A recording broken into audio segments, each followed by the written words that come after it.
আজি বনাওঁ আহক বগৰী আচাৰ। ধুনীয়া ধুনীয়া পকা পকা বগৰী কেইটামান ডলাৰ পৰা লৈ আহিছোঁ। মায়ে কৈয়ে আছিলে বগৰী আচাৰ বনা বুলি, ভাবিলোঁ আজি বনাওঁ। ধুনীয়াকৈ গুড়খিনি মিহি মিহিকৈ কাটি লৈছোঁ, যিহেৰে মই আজি গুড়েৰে বনাম।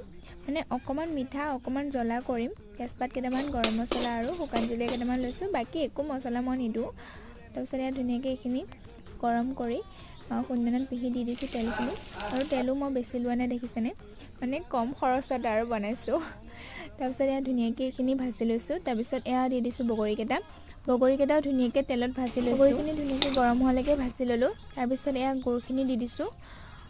গুড়খিনি দি পেলাই অলপ সময় ভাজি থাকিব। ভাজি থকাৰ পিছত লেতেকা ভাৱটো এয়া দেখিছেনে, লেতেকা ভাৱটো আহি গৈছে, মানে মোক গমেই পাই যাব যে আমাৰ বগৰী আচাৰ ৰেডি হৈ গ'ল।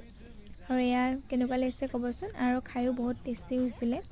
আৰু ধুনীয়াকৈ ঠাণ্ডা হোৱাৰ পিছত এয়া টেমাত ভৰাই দিছোঁ। আজিলৈ বাই বাই। ভিডিঅ'টো ভাল লাগিলে লাইক কমেণ্ট শ্বেয়াৰ